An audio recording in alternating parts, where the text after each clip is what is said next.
sex, so bring some weed to roll. See, welcome to Blunt Talk, starring Milk and Joe. If you ain't trying to get high, then don't come to the show. It's the type of conversation only good when you start. Or you can listen from the crib and smoke your tree on your own. This ain't no backyard boogie shit, you growing your home. But if all you got is Reggie, you can smoke it alone. And it don't matter if your bro had to front it. Glass pieces and roasts. Either way, just as long as you coming. It be all kind of discussion, speak what you know. So welcome to Blunt Talk, starring Milk and Joe. That intro never gets old. You already know it's Blood Talk, starring Milk and Joe. Joe, hey, that's your favorite part because that's what he can. That's my favorite part. That's my favorite part. That man listened to the whole song and told the producer. He told the engineer, "Hey, drop an echo at the end of that joint, will you?" Hey. Yo, it's me, it's D with a capital T. Always have been, always will be. The one and only Milkman is in the building. Jesus. You know what's up. Hey, at least I know. At least I know on this one. We not tolerating that shit. Keep that shit for the last word. Every word. I've been doing that since the very first episode. Go back to episode 1 of 2020. And I've been doing this since season 1, episode 1. And here it is, season 6, episode 10. Yo, we're finishing up year 5. Yes, we are. And it will end at the end of July. What was I going to say? What's going on? I'm so high right now. What's going on, people? How you doing? It's your boy, Joy the Godson. We just out here chilling. You know what we do. I thought we were still in the green room shooting bubbles, talking shit. You know what I mean? That's not what you thought. Hey, I thought we was in the green room for a minute, still just chilling, talking. But I forgot we live and in action. If y'all have not taken the opportunity to like and share this thing up, we would greatly appreciate it if you did so. If you tagged a friend, we would be that much more appreciative. Of course, why would you want to deprive anybody of all this goodness? Tag your mama, uncle, cousin, Terry in the chat. Get him in the building. You don't want him to miss, Jesus, not Terry. You got to get Terry in the building. You know what I'm talking about? That's my favorite fiirwork video of all time. I know. You know, move, Terry. Move, you know. Terry, move. You can't get away from it fast enough. You know what I'm saying? Move, Terry, move. You got to get out the way, Terry. Move, Terry, move. No, we got a very special guest in the building today. Did you know that? That's why I thought we were still in the green room. That's where I was just at. Oh, is that what it was?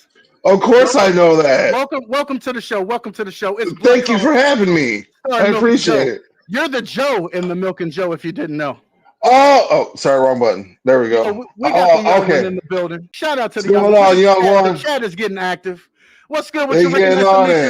Blessings to you on this afternoon. Welcome to the show. What's going on? We got J Life in the building. He's running it up in the chat. He is tagging. You know, J Life be doing. J Life, get out there. We appreciate you. Oh, I'm gonna need to come out there and kick it with you because you'll be out every night. I'm not trying to hear that. I'm shy anymore. You be out in everybody's face. I'm coming to kick it with you, J Life. Yo, after rocking with J Life for 3 years, that man has come out his shell. He is out there living his best life. Let me tell you, epilepsy don't hold nobody back. That man is out there living his best life right now. It's all love to J Life. But we don't want to linger any longer. We want to go in and get to the meat of the matter. We have a very special guest in the building on today. She is an award-winning cannabis advocate, author, journalist. Yo, she been out here in these streets getting it in. She been putting in the work that most folk don't actually want to pull up the sleeves and get dirty. They don't want to go put in the footwork. Everybody wants to be a king. No one wants to go out there and be a knight and have to put in the footwork. I'm gonna give her props and her roses and her graces. Let it be known. She's out there.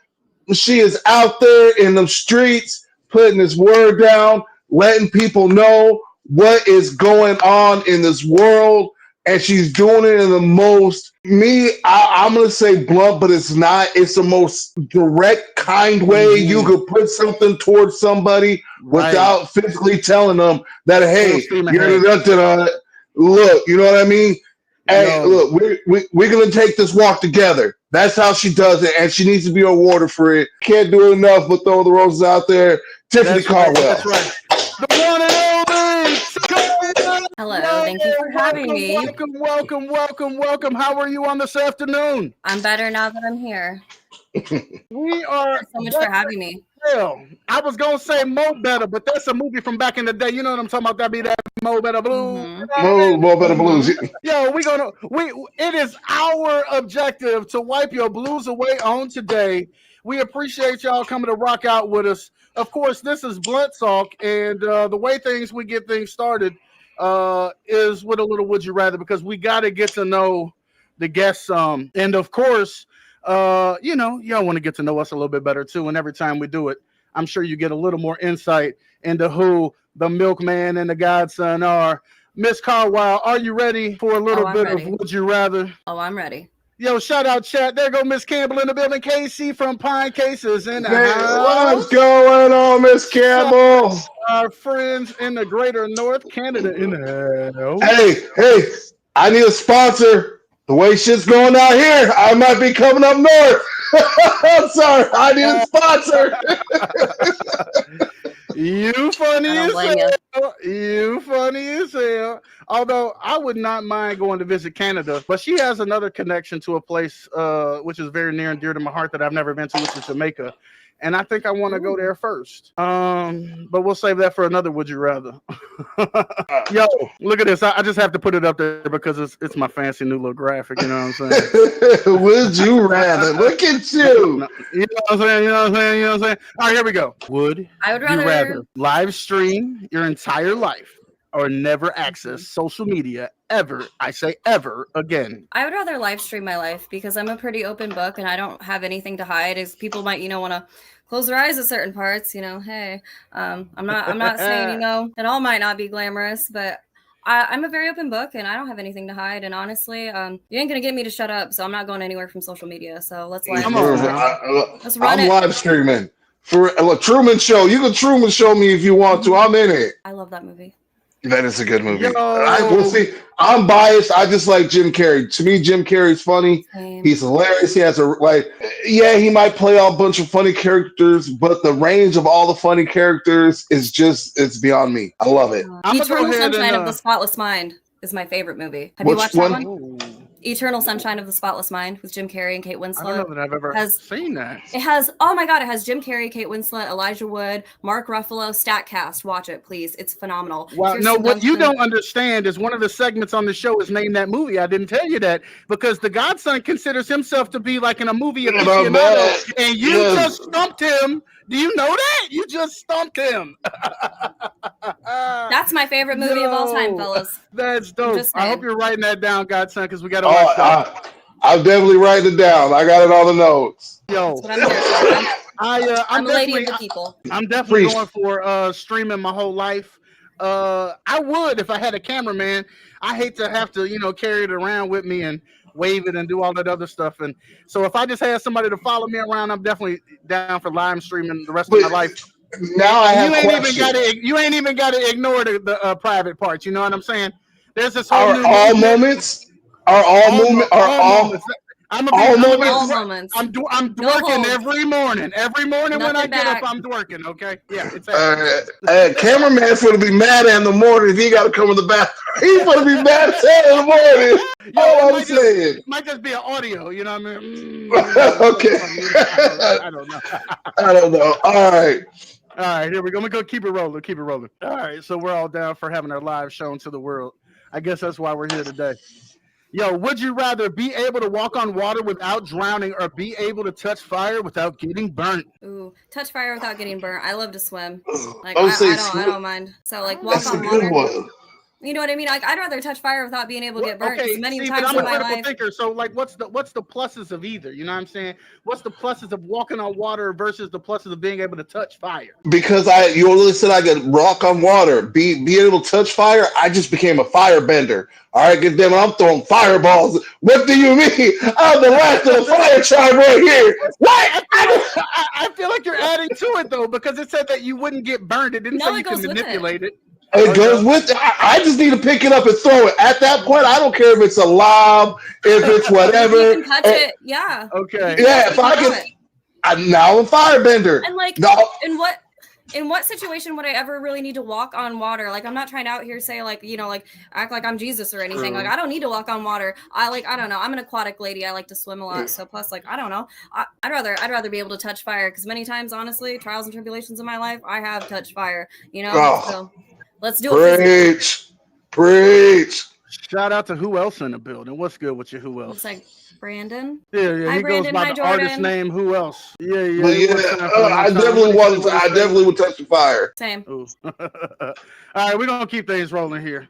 The comment section is getting live over here. All right, that's what I'm talking about. Let's get it. Get a large tattoo of a person you dislike on your back. Get a master's degree in the field, and I can barely say that, in the field you dislike. I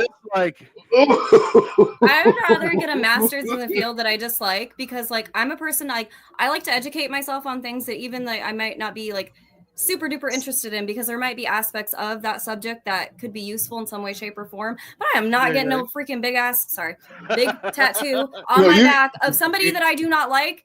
No. No. You got me like all messed up there. I'm not. I'm good. This took 4 hours. There's no way in hell, bro. And at the end of this, I was ready to like punch somebody, really, because look, think of Steve-O's tattoo on his back at that point. You know what I mean? Yeah, it gets annoying. Yeah, I know. 4 hours in, it was. But they're addicting. They're addicting, though. Yeah. I know you want to go get another one. For me, addicting might be at like 2 hours in. Like 3 hours, pushing it 4 hours. I'm not having fun anymore. You know what I mean? That's where you got to reach your limits. You got to. I'm sorry. Go ahead. Everybody, 15 tattoos. You can't see very many. You can maybe see the one on my chest here. I don't know. I can adjust the camera. Okay. Like this one took about. I'm not gonna go down too far because it goes down a little further. But that one took honestly about 4.5 hours because of all the detail, the coloring, and everything else. I loved it. I love the feel of tattoos. But like, I don't know. I'm a weird one. I have a bunch of tattoos. They're just strategically. I'm covered. Well, if I'm live streaming my life, then y'all are gonna see all my tattoos. You better be ready. Yeah, you about to see them. I'm just saying. But yeah, no, I'm not getting a big ass tattoo of somebody I don't like on my back. I'm going to get it. It looks like I'm going to get in a criminal degree in something, because I definitely don't want to be the law. And that would be useful though. I study criminology. I've never went to college for it, but I study like criminology, and I have a couple law books actually. Like I like to study. Like I'm on the spectrum, so I like to learn. So even me getting into a degree in something that I'm not like extremely interested in, like I would find interest in like, because I study theology, like, you know what I mean? Things like that, like things that people kind of sound like, may be boring to some people, but I like to learn. So that's actually not a bad choice for me. Yo, what up, Cuzzo? We got Cuzzo in the building. Before we go too much further, should we tell them about the book giveaway today? What do you think? The book giveaway? Absolutely. Yeah, I'm giving away. You want to go ahead and you want to give them the deets? You want to drop the T? I'm going to put up the graphic. Yeah, I'm giving a free ebook giveaway to anybody who's watching the live stream right now. I'm just going to do like a wheel roulette after the show, and I'm going to announce the winner to the hosts here, Milk and Joe, and whoever is watching and leaves a comment on the live stream is eligible to win a free ebook copy of my book, How My Medicine Helps Me, Cannabis Facts from A to Z. Listen, look, I'm rhyming. Y'all know I'm not I don't do a lot of the studying. If I have to, I'll put the time in it to be able to. I'm the type of person, I'm going to learn something to be able to talk about it so we can conversate if the situation comes up. When I tell you we were in that book and I was in there and I had so many conversations from A to Z about everything, what the hell? I didn't even know that was that. You can do this with that to help. What? And it just took me down a rabbit hole. What else can this do? I'm telling you, people, drop your name. Tell her you want it. Hopefully you get your name in there. All right. It's a good book. I also do, I try to do monthly raffles too for my books, monthly ebook raffles. So if they want to follow me on social media, feel free. I do book raffles as well. I do giveaways at times. Like it all just depends on, the season and just everything like that. But I do try to do monthly giveaways for the ebook as well. And I do plan on doing a raffle for a physical soft copy of my book. Here it is right here. So you guys can see. Oh, move back a little bit. Sorry, I'm short. But yeah, good way to get a free hookup for the book. Uh-oh. What happened? Well, there goes Milk. He left He left the studio for a second. He missed me. He's coming back. Trust and believe. But yeah, no, I like to do the raffles for the books because I didn't write this book for the money. I wrote it for the message, and I feel like I want to get it into as many hands as possible. I know the economy sucks. People don't have, money right now to even to pay their bills. So I try to make this book as accessible as possible for as many people as possible. So I'm a woman of the people. That's what's up. That's what we need more days, Shout because we out don't have a lot Jason of in the that. building. Yeah, Hello, yeah. Jason. Says Canada loves Tiffany. Aw, I love y'all too. We're trying to get global out here. We try to take this message around the world. But yes, Yo, I had a question, then I took it. Copy, Jason. Absolutely. What's your question? What was What's your your question? question, Joe? Shoot it. When you're in the headspace, this is what we were talking earlier. So I was taking the notes down. When you're in your headspace and you're writing your poetry and your poems and all that, and like I said, the last one we just read and all that with Mel, and so I'm trying to get the question or the words that I need to make the question sound right. You jumping the gun just a little bit. We're gonna get into that poetry in just a second. I hate to cut you off, sir. I'm gonna get to that last would you rather question, and then we're gonna get on into the news. Oh, okay. That's right. Well, we're all cannabis consumers here, and so of course I have to ask the question: is it sativa or is it indica? What is your preference? Why do I have to choose though? And like, yeah, you see, I didn't give you hybrid as a choice. Yeah, I was gonna say hybrid. Well, honestly, like even still, like I use all three. Like I have a jar for each throughout the day that I utilize. Sure. You know, sativa for the morning, hybrid during the day, indica at night. I don't discriminate when it comes to strains. I like to, just throw it around because there's different terpene profiles and different strains that help with different ailments. And I'm a woman, I'm a disabled woman, and I do have health issues. I have endometriosis, and it just depends on how I'm feeling that day and what I need more of. So that is a kind of a revolving door. Some days it's indica, some days it's sativa, some days it's even hybrid, some days it's RSO, some days I utilize gummies. It all depends on what my body needs that day. So that's honestly that's the hardest one for me, is that one right there. All the other questions were easy to answer. Hey, Godson, I don't know if you've ever answered this. Because I don't have a favorite. It's not. I smoke weed. I use weed. I smoke the pens that are all different. Like she said, in the morning I might want to get up and be active, but if not, in the morning I might want to just get up and do nothing and be lazy. Mm-hmm. You know what I mean? Or I might just want to be on a smooth, mellow thing. I might hit the hybrid. You know what I mean? Like it's literally how I want to base my day off. No, it's just how my day. How I just wake up and whatever. Like I got three of these things sitting in front of me right now. You know what I mean? And also, man said morning, noon, and night. Yeah, it just depends on what I have to do that day too, like and things like that as well. How I'm feeling physically, how I'm feeling mentally, like because cannabis, it's so well rounded. You know what I mean? And certain things, for lack of better words, hit different. So it just depends on how my body's doing and where my mind's at and what I need at the time. You know what I mean? Cannabis responds to your body via the endocannabinoid system. That's the master regulatory system in your body that controls your central nervous system, reproductive system, your skeletal system, your muscular system. Every single system in your body is controlled by the endocannabinoid system. So I listen to what my body needs, and I give my body what it needs. I feel like I'm neglecting myself now because I'm just a sativa man all the way. Let me educate you. No, come here. I'm just sativa in the morning, sativa in the evening. No, like if that's what does it for you, then if that's what helps you and what does it for you, and that does what your body needs and responds to, then do it. Everybody's different. Just like let's take pharmaceutical medication for an example. Let's say this person has insomnia and this person has insomnia, but this person has this prescription and this person has a different prescription with a different medication and a different dosage. Everybody is different. Same thing with cannabis usage. Now it's not a one size fits all. So if that works for you, then gosh, don't listen to us. Do your own thing, man. Do what works for you. There's no one size fits all here. Do your own thing. Disregard us. If it works for us, it works for us. Marijuana is not a spank. I know that's right. It hits like one though. Yes. Yeah. All right, we're about to get up into the news. Come on, Joe, say it. Here's the motherfucking news.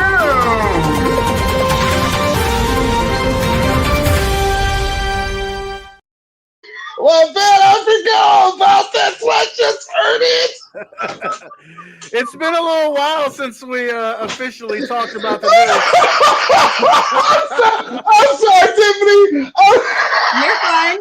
It doesn't You're take good. much to, humor us or, Honestly, I was Doesn't like take chuckling internally too because I was like, "Oh my god, that's hilarious." Here's Because something I new. forgot I forgot what movie that was. Cause I got off the movie and he's like, it's the motherfucking news. That's not Anchorman, is it? Because as soon as I heard that, I was like, "It sounds familiar." I don't remember It exactly what is. movie it's from, but I was like, Okay. "I've heard that before." Oh, All right. Well, in the news for all of you Chicago Cubs fans, all you Central Illinoisans, all you Chicago natives, anybody else who happen to might like the Cubs, Sammy Sosa made a return to Chicago after 21 years from being away from the organization. Not only did Sammy Sosa return to the Cubs, but it appears that his skin tone has returned as well. Godson, what are your thoughts on Sammy Sosa? He's at one point he was a shade of pink that nobody could describe. And it seems as if maybe he's been oxygenated and the skin tone has returned to his face. Oh God! Look, it's the fact that it's the news that we're on this because I've been watching the memes all day. I wish I had a bunch of them ready. I'm so mad. I wondered if other people had noticed. Yes, you weren't the only one. I'm not the only one who's noticed. You're not the only one. No, his color has returned. I feel like he might have went home. He might have got dark. I'm not sure what happened. I thought maybe he got oxygenated. I don't know, but what I do know is he's looking better. He is. You know what I mean? He's looking good. And hopefully you're 22 years, 21 years, something like that. 21 years. 21 years. Yeah. Hey, hopefully after 21 years he's kicked the steroid juice. He ain't got to slug for home runs no more. So you know what I really hope, because it definitely was a controversial thing when it first came out, where the photos were showing him looking like he had been altered in some ways. I just hope that he's living his best life and he's living his best healthy life. However that presents and however he wants to present to the world. But shout out Sammy Sosa, one of the greatest sluggers of all time. Look, I'll tell you this: it looked like he found marijuana. It looked like he found weed. God damn it! He might have found weed. Another. He found that indica, that in the couch. That's what he found. He found that in the couch. He found that fuck it. He said, "Fuck it." Yeah.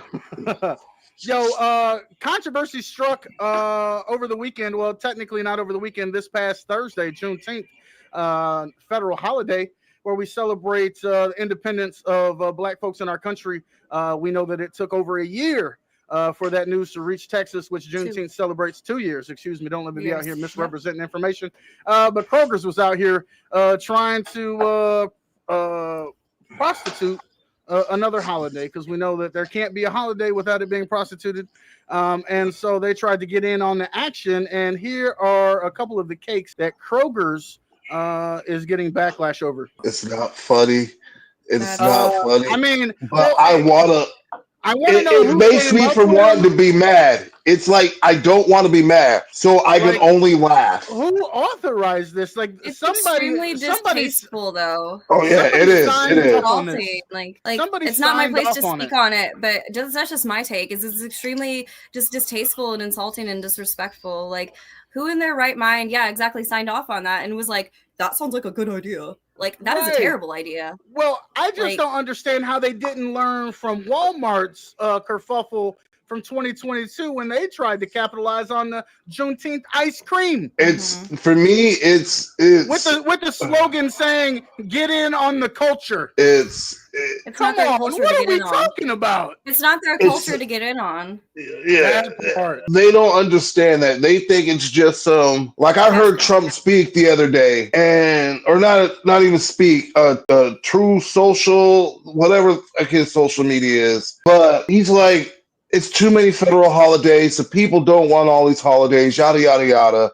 We need to start deregulate or start taking back some of these holidays, start putting the people into work. On the day that we were supposed to be celebrating independence of our people, you know what I mean? And when I mean our people, I'm a hybrid. I'm mixed. My mama white, my dad blacker than black. Like, he black. I came out just a perfect shade.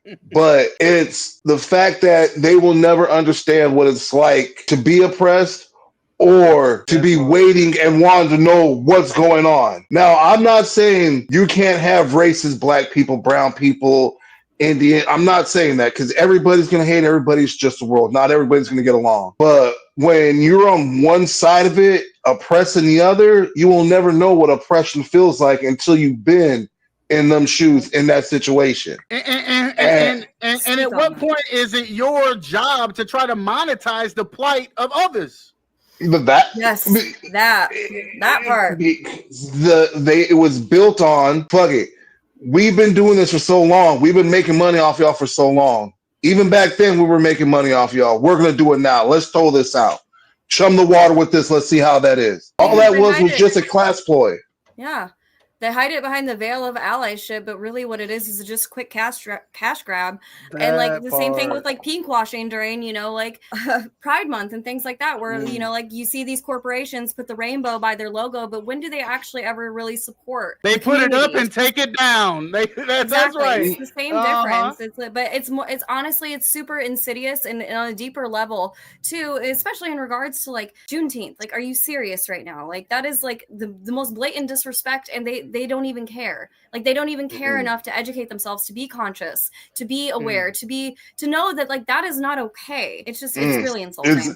It is. What's Buddy's name? I want to say Charlie Kirk, not Charlie Kirk. It's the other little. He's pepper sprayed the lady up in Chicago. He's one of these right winger incel. Oh my god.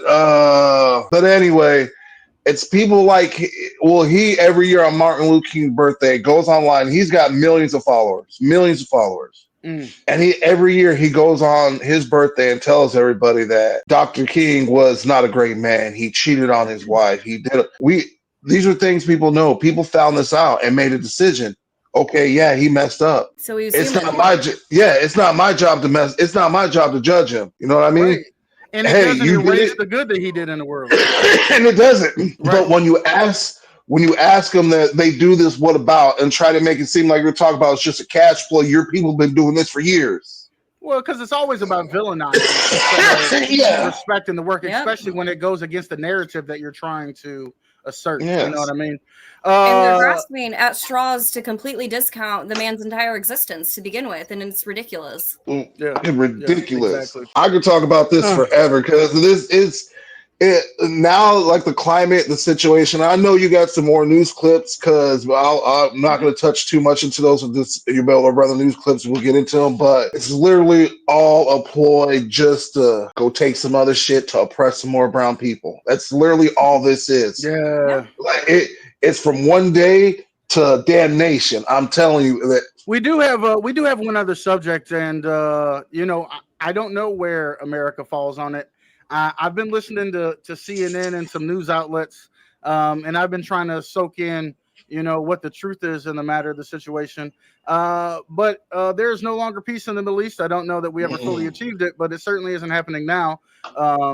Israel is actively striking Iran. Iran is returning fire. America got involved yesterday, I believe it was, and we have launched our own attacks against Iran, all under the guise of trying to stifle their nuclear program. Once again, we know that lives lost are lives lost, no matter the intention. I've heard generals say that this is unconstitutional. I've heard them say that only Congress has the right to declare war. I've heard them say all sorts of things, but at the same time, I've also heard them say that this was a good move. And so when have we heard this before? I don't even understand. When have we heard this before? Weapons of mass destruction. Iraq. Iraq. We've been here before, people. What have we not learned?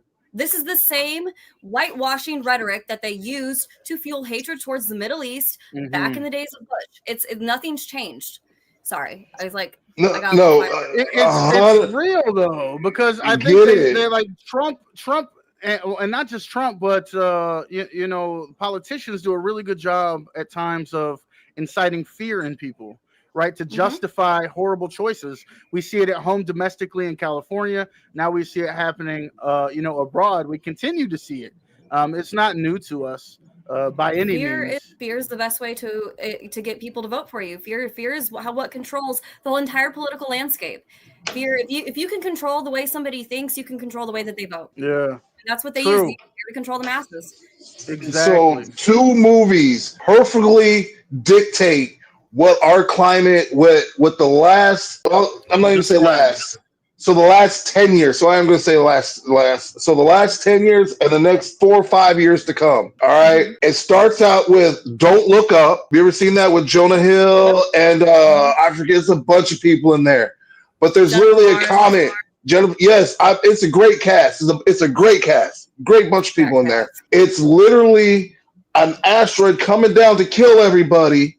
One half of the people like, don't look up. It's not true. They just want you to believe some shit. Fake news. The other half is like, we're gonna die. We need your other half of the help to stop this shit.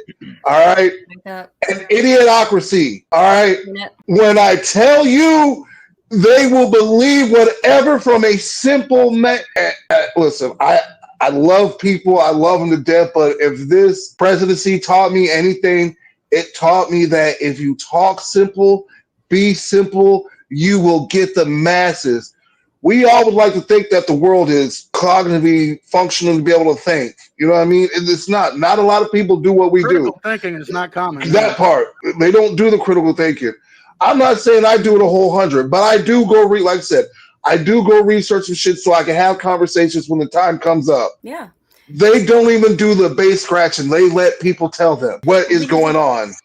It's easier to simplify things and make things easier, especially under the ruse of a lie. When you're coming at people with actual facts and presenting them with actual data, statistics, things like that, that's too much for them. It's overwhelming. And it's easier to just, it's a comfortable lie is easier than a hard truth. Yes. Yes. That part. I'd rather face this lie than the harsh ass truth. And the harsh ass truth for the majority of these people, they got duped.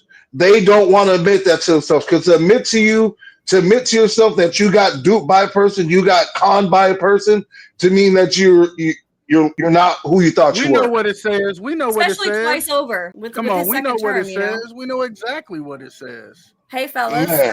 Yo. We're going to actually be real with this whole live streaming my life thing real quick, because I actually have to take a slight bathroom break. And I will be right back, y'all. Give me just a moment, okay? Quite all right. Yep. I have a small bladder, and I've been drinking a lot of water. So give me 1 minute. All right, handle your business. Handle your business. So, Godson. Yes, we can keep talking about this subject because I got a movie tuned up, and so all right, we're gonna do the movie. We're gonna do the movie back. We're gonna hop into the movie when she gets back. All right, let me hit the rest of this blood. I'm sorry. I'm about to say we can hang like around that on shit got this my topic nerves. for a little while. No, what me and you talked about this off camera too. Yeah. And this is what I told you what they were trying to do though, right? Well, so and what did I say to you? I'll believe it when I see it. And it's happening. And what are you seeing? We're seeing it slowly but surely. It's happening. They're giving up their power. That you believe that. And I talked about this on the last word this past week, but you know, we truly are going to have to fight for the democracy that we want for the future. The democracy that we want to leave behind, because we're watching it being dismantled right in front of our eyes. And I didn't believe that I would live to see it. I thought that there would be senators and congressmen and women who would fight for our democracy, who would not allow one person and one group of people to dismantle what has been the United States of America. But surely we are watching it slowly deteriorate.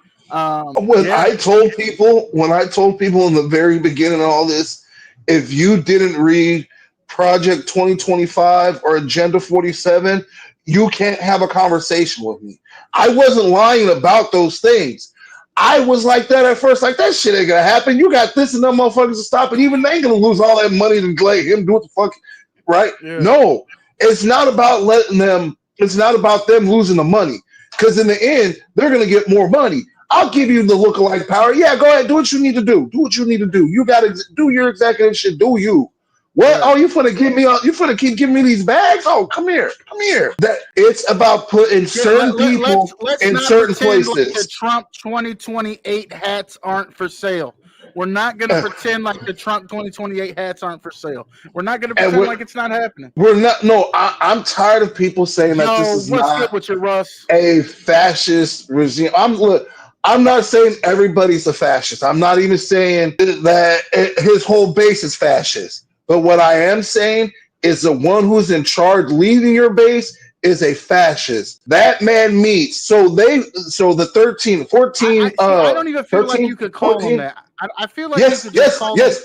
I People think way he's smarter just a than me. man out for his own interests. You know what I mean? Like I know. So was he's Hitler. down for whatever label suits his purpose. So was You know what I Hitler. mean? But He'd be a listen, he Republican, he'd be a speaks. Democrat, he'd be whatever to suit his He purpose. couldn't be a Democrat doing this. He couldn't. No, but I'm saying he would choose whatever he wanted to suit his purpose. Ladies and gentlemen, welcome back to one and only Tiffany Carwile.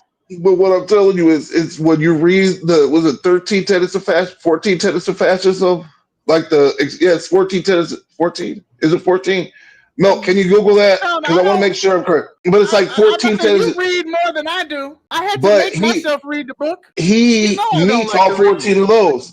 So what people did now was they took the top 7 tenets of the 14, right?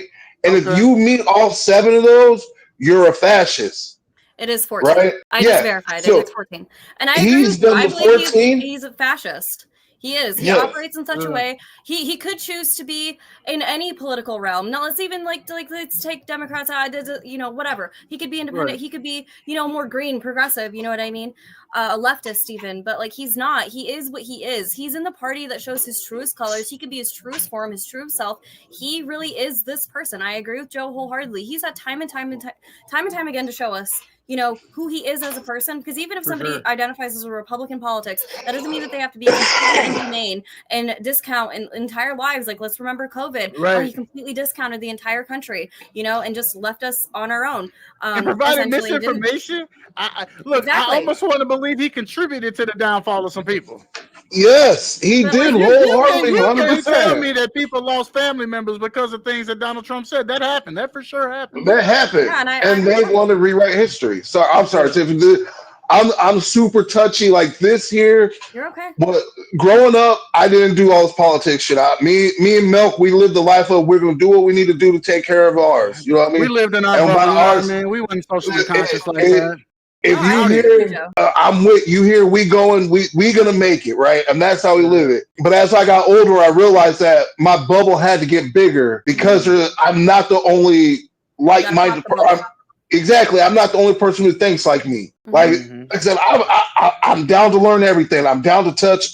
I may not go 100 into it, but I'm down to learn subjects and learn what I need to learn. That's what matters. You know what I mean? Is honestly the willing to learn and on grow. your level, That's the right. important thing. I come from a different background a little bit. What was that? I was just saying contribute on your level. Oh, absolutely. Yeah, contribute on your level. That's a very good point to make. Like everybody's contributions to like just like even like the advocacy, activism things can all look different, come from all walks of life. It could be, you know, writing, it could be speaking out, it could be making music, art, doesn't matter. You know what I mean? It could be sharing things, you know, with friends and family, or just like ripples make waves.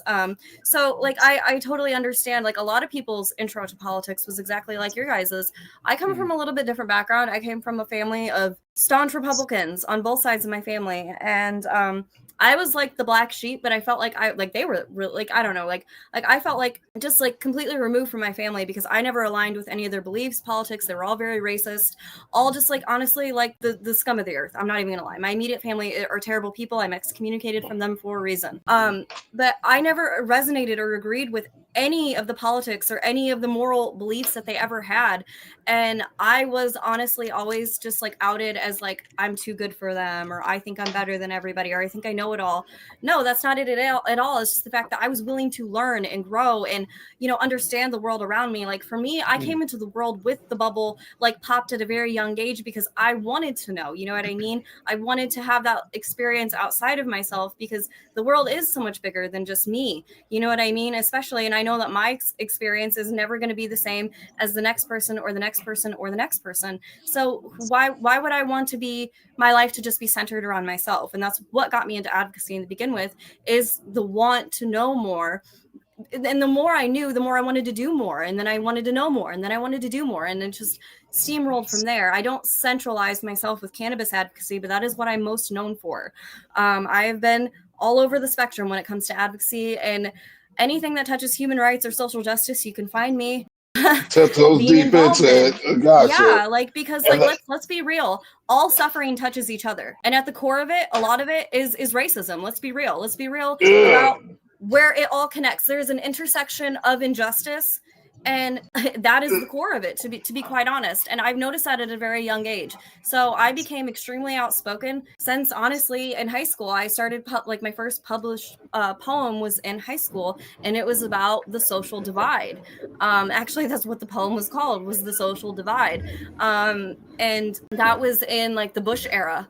And I really started speaking out as a young kid, and it's only grown from there. Sorry, I have strong feelings as well. But no, I I agree feel with you, that. I Joe. feel He's a that. So fascist. it's just you get to a point in your life where it's like you finally see something, regardless of if you're 8 or 80, it doesn't matter. When that, for lack of better words, and people just keep calling it, so it's like when you get the third eye, the sight, when you finally see through the bullshit and really see what it is. That's when you know how that's when life for self becomes better, but you know how to try to help to make it better for everybody else. That makes sense. Like I said, I'm not very good at putting the words together, but No, you did that it's great. just You're I fine. think you're doing a great job. I don't know, like Speak more. I want to help the world, but I also want to beat the shit out of it too at the same time. Like Yeah, Because absolutely. it's just it like makes you that. angry. Yeah, Let's be honest, exactly. like there's fascism It's exists in all infuriating. It's rungs of frustrating. Yeah. politics. It's not just solely on the Republican side either. Mm-mm. Let's be real. Biden and Harris were bombing Gaza Yeah. and signing off on that. Like, let's be real. Fascism exists in a multifaceted area, especially in politics. It's live and well, and a lot of people are so used to it. Quiet fascism, as I like to call it, because it's not as easily noticed by people who aren't used to looking for it. You know what I mean? Exactly. There's a lot of Well, sound bits I look that at are it thrown like around. this. I look at it like this. You know, the Godson, our tradition and our background. There's a saying that says, "Trick 'em, you can beat 'em," and they do a lot of trick 'em, you can beat 'em. And that's Here's the thing: It's all a sleight of hand. It's all a distraction from what's really happening, and I feel like it's only to benefit the smallest of population in this world. oh, absolutely, you're 100% right, Milk. And honestly, that I feel like that's a little bit more common with the right than with the left, because let's be real, the left was divided in this last election. A lot of people didn't want to vote for Harris because of her support of the erasure of the Palestinian people. Well, So I feel like there's more and people on the left and in left-leaning spaces that are more open to being able to expand their mindset on things and know that, hey, just because like the vote blue no matter who thing doesn't really apply, and it never really did anyway. Let's be real. But especially in today's climate, people are way more aware of things. Things are right in front of us on our phone. We're able to see these bombings live. They be playing with us right in front of our face. They be playing. But that's the thing. They're trying to feed this revisionist history of what the fuck's really going on. It's because these people are not out here wearing brown shirts and yellow fucking or red armbands that they don't think it's not happening.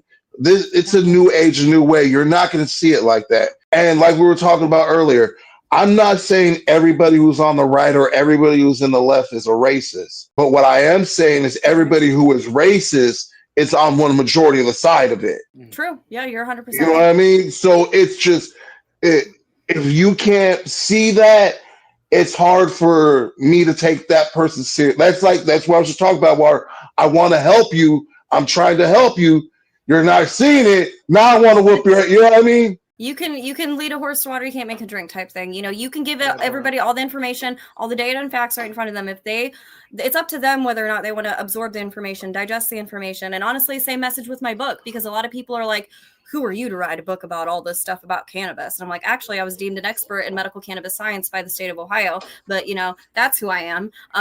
But like, you know, like let's get honestly, I'm loving the politics talk. Like, I know I'm here to talk about my book, but honestly, like I do want to make that hard shift, and you gave me the transition to do so. Talk about that book. No, but like honestly, like even if like, because I know it's like close to time, like honestly, like I'm loving this conversation here because this is what is important. And before we do that, can I read the poem that I wrote about we're in the Middle East?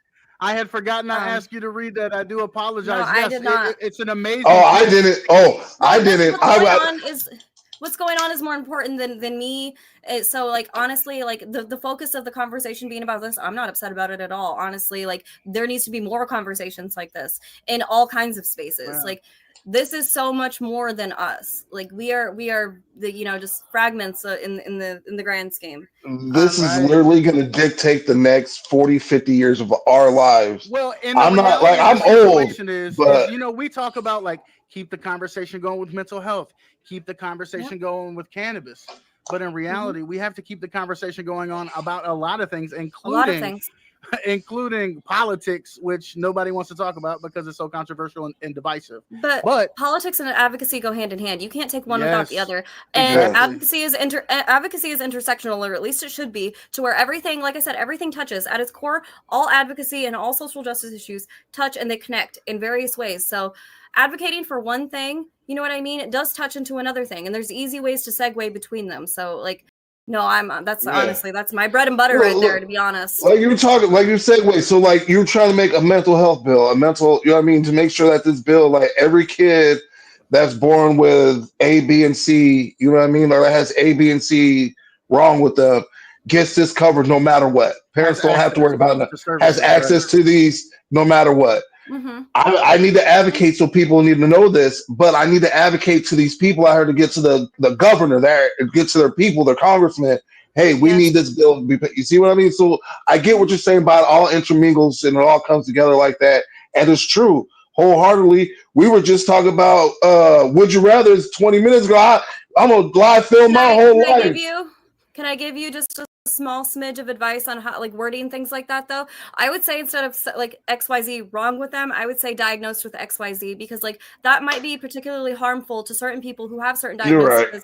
Let's say like autism, that has been extremely stigmatized and misunderstood entirely. Not to like you know, like break check your conversation or anything like that, but working in spaces of advocacy for so long, like I've realized, like especially as a writer, like obviously like words matter, how you say things matter, what you say and how you say it is the most important thing, like especially in those spaces. So like, and that's again like what I'm trying to do with this book, is reframing the conversation between, you know, cannabis is a drug, a harmful bad drug, to cannabis is an invaluable resource that can be used for a litany of different things, economically, environmentally, medically, the historical aspects behind it, and the social injustice, I should say, aspects behind the plant in its entirety. It's about so much more than just what people have been fed to their whole lives, you know, like the reefer madness, just smoking weed and getting high. I don't talk about smoking in the book. I don't talk about growing in the book. I talk about facts that people have maybe glossed over and not really dissected enough to be able to fully understand the plant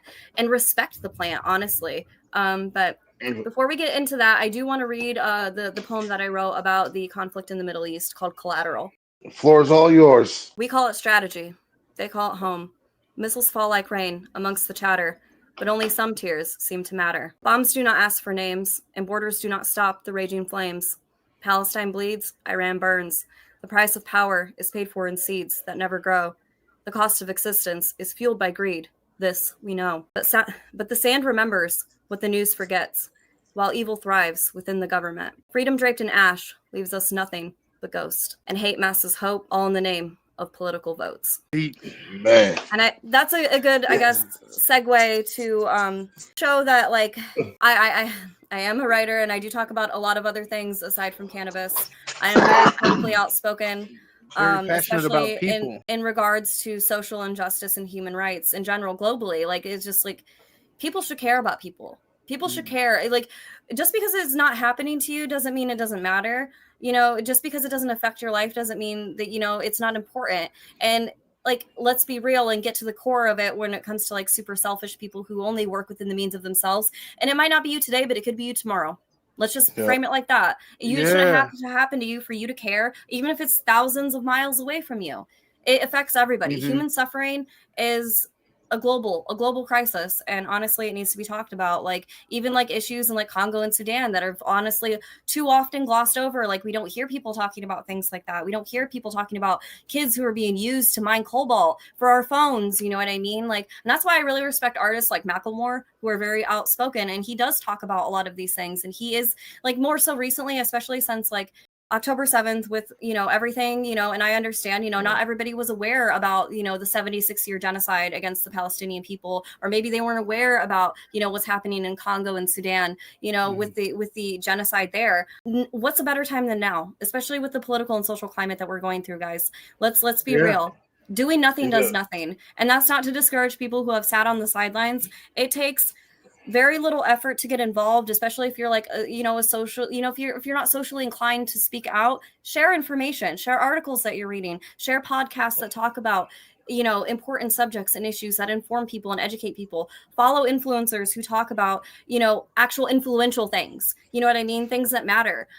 You can make change in a litany of different ways. Download apps like 5Calls that give you verbiage scripts to call your legislators. It'll hook you up with the legislators in your area and give you verbiage scripts to read on certain hot button issues that you want to speak out about. Like, there are various ways that you can be involved, and even just listening to podcasts like this and sharing it, because we're talking about a lot of important subjects here.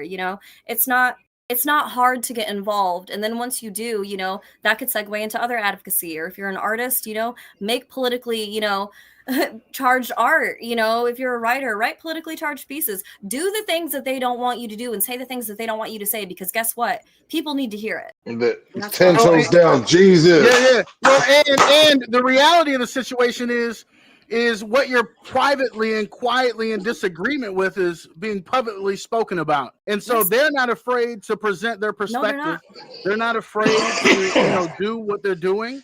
They're not afraid. While you had stepped away, I had mentioned something that I had brought up on The Last Word this past week, which is that we're going to have to actually fight for the democracy that we want to see for the future. You know what Absolutely. I mean? Because we're watching it being dismantled. Things that I told Joey the Godson would not happen, and I would wait to see and believe, and nobody's going to vote themselves out of a job, and nobody's going to make these changes to give one person sole power. But slowly but surely, it seems like we're moving closer and closer to that. And I joked about the Trump 2028 hat already being out for sale. But it's true, though. It's true. It is true. Yeah, at this point, there's nothing that I guess will surprise me. Yeah, same. I am unpleasantly not surprised. Like, I foresee Trump being reelected because of the division within the left. I am more like left of left, to be quite honest. I don't like. I see the AOC Bernie Sanders. Left of that even. Honestly, because they quietly didn't say anything about Gaza or anything like that. Bernie has, but he's still like hyper focusing on things like Hamas. Think about it. Hamas had to formulate and be. There's been a 76-year genocide on the Palestinian people. What were they supposed to do? They're in an apartheid situation. Their only form of resistance is resistance. So they are a product of the Israeli regime oppressing them. So the fact that Bernie Sanders wants to hyper focus on Hamas and use words like terrorists and things like that, and whatever, he has shifted his lingo a little bit since then. But I'm honestly extremely disappointed in him as somebody who did support him years ago. And AOC, same thing. I'm sorry, but she's become more soundbitey and honestly has lost her backbone and spine and has been absorbed by the political system. They're still politicians. Exactly. Politicians are bought and sold, and honestly, I don't trust any of them. 100%. Politicians. When have any of them had their best interest at heart? AOC came in No, with everybody's never. best interest at heart. No, I believe AOC is probably one of the ones I have seen in my lifetime to come in young and really have people's best interest at heart. But of course, she found out what the real was when she got there. When she found out that she was going to have to scratch some backs to get a few things passed. You know what I mean? Honestly, though, hypothetically speaking, I was a politician. I've been told for many times that I should run for office through my years of advocacy. I wouldn't care. My integrity matters more to me than money in my pocket, than people freaking liking me or anything like that. I am not a bought and sold type person. Because seriously, they work for us. But here's the thing: is they don't put our best interests at heart. They put their best interests at heart. So I don't trust any of them. They don't care about us. They never have. And it's becoming more and more clear, especially on the Democratic side of things, as time goes on. Their smokescreen that they've had a lot of people fooled under is becoming very thin. I'm sorry, thin. and I know a lot of people on my friends list are Democrats. And I'm not trying to offend anybody, but like it's But the super truth hard for hurts me. sometimes. Exactly. A hard truth is harder to, accept than a comfortable lie. And I'm not, trying to make anybody upset, but at the same time I am trying to make people think and maybe consider the following. When have they actually really been for us or really stood on the things that they said that they were going to stand on? I'm sorry, but yeah, they may have handled certain things better or different or this, that, or the other, maybe better, put it that way, because how much better have things gotten? We have created the climate, especially within the Democratic field, of them doing so little when they have had power to create this big monster that we're facing now. That we're Like, having honestly, now. Yeah. Oh, the 100%. Democrats, like the Democrats in like the political field, I'm not saying people who are, whatever, they have helped enable this whole thing. And now we're sitting around looking around like saying, what happened? How did we get here? Like, are you serious? Sorry. I'm like I said, I'm left of left. I don't resonate with a lot of politics in general.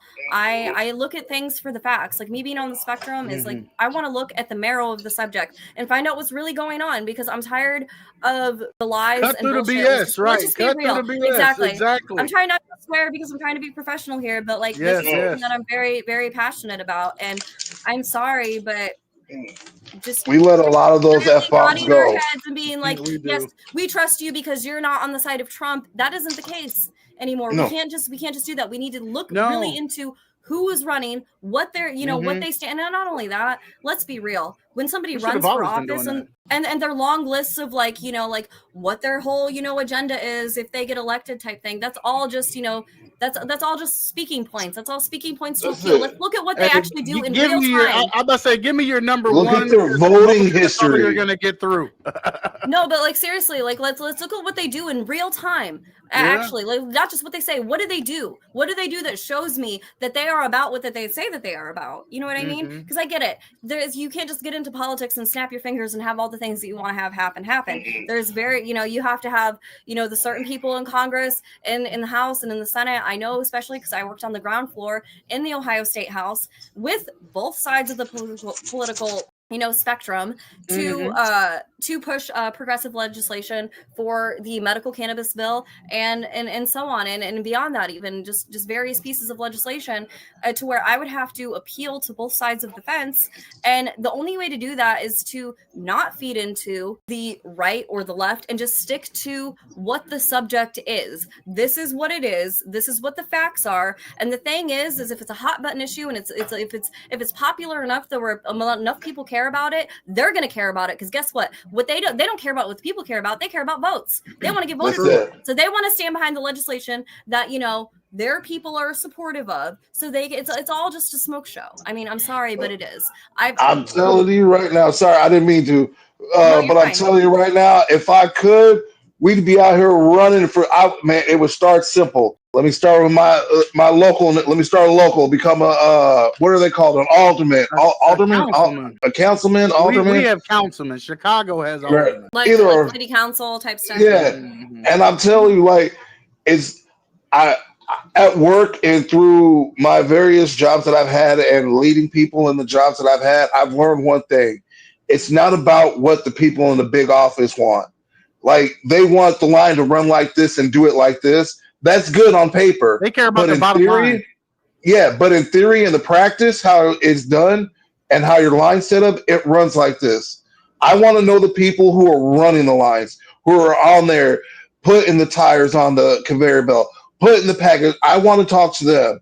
That's who's going to make me win. Listen, I know where you're at. I've been where you're at. Help me to help you make this out here easier. And that's how it's done. Grassroots shit gets grassroots shit done. Like 100%. Essentially. Or yes. Like Undercover Boss. God. Yes. Oh my God. We need to bring that back. Like, honestly. Like, that was the biggest tell of, like. We need to put them in the White House right now. Right now. Could you imagine Undercover Boss? White House, right? Could you imagine that? Oh my God. Everybody fired. Everybody. We really could sit. We need term limits in Congress for sure as well. Yes, we do. Definitely. I'm tired of this country being run by skeletons. It's just it's outdated mentality. If there's term limits for presidents, there should be term limits for Congress. There should be 8 years, 10 most, and something honestly, like I that. don't agree with the fact that the Supreme Court gets to sit on the bench for the entirety of their lives either. I feel like there should be term limits there. Yeah, that's crazy. That's 40-year minimum. I'd give that 40 years. 40 years. 40 you know what I mean? Like that's a whole nother conversation because there's like, one honestly, more appointment. There's one more appointment that's getting ready to happen, and that's going to be the Supreme Court for the rest of our God-given life. Yeah. And that's the thing is even 40 years, like think about it. That's like if you have to like for somebody to get to the point to being able to get to the Supreme Court, they have to be a judge, just a standard judge first, then an appellate, and then they probably serve on the state Supreme Court and then to the Supreme Court. So you have to think they're probably about in their 40s or 50s, you know, by the time that they even get to that point. So if you're talking about a 40-year term limit for the Supreme Court, that's their entire lives too. So I think like maybe even 20 years max. Like 20 years is even a long time max. I'm sorry, but that's just like not like I don't know. Like it's just so I know a lot about a lot of that's like, it. like I said, I studied like law and stuff. I have like law books and stuff. I wasn't playing. These things interest me. But yeah, so like if you want to talk about like that aspect of things, like, even that I think is still too long. It's not realistic. It's not what is in alignment with the real world and society. We need to be able to keep up, you know, socially and politically with what's going on, and having these forever judges and these forever Congress people is just not helping anybody. It's not serving anybody but themselves. It's not. We're not growing. People, they're still stuck in their way. And I just learned something new. I didn't know they had to do 2 different terms before they got to the federal. Didn't know that. Yeah, they have to like you know, obviously like go through college and everything, you know. And then the appellate they have to go through the rungs essentially, yeah, because like just being like I guess like in a Trump era that he probably, because like let's say he put, you know, like how he moved up Giuliani, you know, who had no, you know, real business being any part you know, in any part of his cabinet or anything like that, or you know, just he had no real credentials for the jobs that he got, but just things like that. So in a Trump world, maybe to where you could just be like, oh well, he's good enough kind of thing. But realistically speaking, like people like have to move up in the rungs, like, you know, to even get to the status of being considered for a Supreme Court justice. But we all know how Trump just kind of picks and do. He freaking put Linda McMahon like, oh my god, in his for education. Yeah, like what did she know? I'm a WWE No, those are people. Those are people, Milk. But I thought at least he did a better job the first time when he was in office. He put her like in charge of like small business. I'm like, what the hell does she know about education? I mean, I would say she knows more like about business and everything in regards to like, you know, her and Vince like running, you know, the WWE. But like, I don't trust those people. Honestly, I don't trust Linda or Vince, you know? Because Vince has been in cahoots and like all buddy with Donald Trump for a long time. If you watch like old, you know, wrestling and see him on there and handle. Oh, I know. I'm a huge wrestling fan myself. Don't even get me started on the attempted assassination, because I think that was a WWE storyline right out of Vince McMahon's head. Oh no, seriously, yeah, absolutely. I'm like, oh my gosh. No, but like business. My earpiece. No, you're good. But even still, like they don't have like. We've discovered Vince is not a, you know, a good person, and honestly, like Linda, like birds of a feather flock together. Like, I'm sorry, like if she's gonna sit here and stand behind her freaking man, knowing the kind of person that he is, what kind of person is she? So like honestly, like I don't trust either of them. You know, I'm glad that like whatever, like he was outed for the person that he really is. But at the same time, it's like it's terrifying, because like these are the people who are controlling our lives. Like there's a bill in Ohio right now, Senate Bill 1, that is going to put education in the hands of politicians versus teachers. It slashes the budget. It just completely obliterates education in overall in general. And right now, it's about to become a law, unless I was actually part of a group that was helping collect signatures to put it on the ballot to allow people to put it to vote. Like, do we even because they just pushed this through, like this, you know, the Senate in Ohio and everything just pushed it through. House just pushed it through, you know, and Governor DeWine, this Ohio governor, is, you know, behind this bill and everything, and it's like. It's completely like a complete overreach to where politicians will control education and what your kids learn. And like they actually do enough of that as it is, because they're the people who are pushing the whole like ban books and things like that. And it's like, dude, anytime a book gets banned, I'm going to buy it, because like I want my kids to read, you know, all the things that they don't want them to know, you know? But like, it's just what are you What's trying in to here? hide? When Exactly. you start banning stuff, I start thinking, what are you hiding? What are you What are hiding? you hiding? Exactly. Like why don't you want me to read this type thing? Like Fahrenheit 451 in real time. Like it's just it's ridiculous. Well, I'm making that hard Favorite. again because we're Sorry. We're talking movies. Yes, but great movie. Have you read the Great book? movie. Have you read the book by Ray Bradbury? I've tried to read the book. I have a copy of the hard copy here. I can read, but no, I get into a book. I get into a book. Yeah. Exactly. You know where my mind reading is. text. Yeah, no, some people don't gravitate towards reading text, but like if you're an audiobook person, I definitely recommend doing the audiobook. Like audiobooks still reading, you're just listening to the book. You know what I mean? It still counts. So like I make fun of my pops. I make fun of my pops every time I go home because he stays on an audiobook. I feel like he like looks forward to it in his day when he gets to throw the audiobook on. When I tell you, it is the most. When I'm at work and we're like 4 or 5 trailers deep, and I tell you that I put that on, the world eases. It's like who's ever telling me the story or reading it, because I do a lot of ventures and I just do a wide, range of things. I listen to a lot of things, but it's just something calming about listening to someone read someone else's story or tell me about someone else's life, because then it just makes me focus in on what I need to do. I don't know. It's weird. It's my, I don't know, my Zen place when I'm stressed. But yes, 100% audiobooks. I'm with it. On a walk outside with a joint, audiobook, I'm gone. You can't tell me nothing. Listen to it on audiobook. It's worth it. I know you know the premise of the movie or the story because you've watched the movie, but the book is like, it's really good. Okay, one more question, Ray, then we can jump into it. But I got one more question. So make it do what it do. For me, so I'm a big Wizard of Oz fanatic, right? So my crossover was I listened to Wicked and watched the movie, and the book was still 100 times better than the movie was. I have the book actually.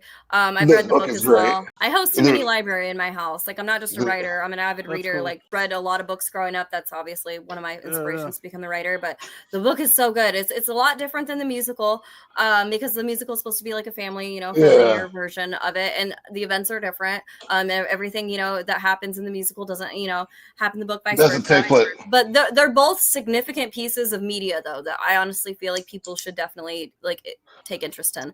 My late stepmom, before she passed away, she was a huge Wizard of Oz fan. So that's where my love with everything and that started. That was like her favorite movie and everything, and her favorite book as a kid.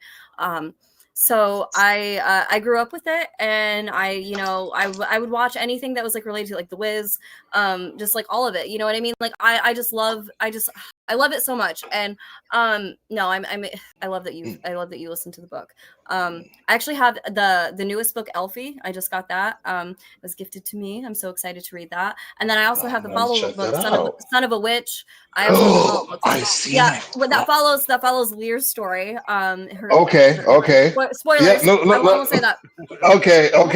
No, I know, because I know how. So at the end of Wicked, I got the conclusion that her and what's his name, the dude she was always in love with, that she finally came back. Yes. They did the thing. All right. And when the Son of Wicked, I'm like, oh, that would be Buddy then.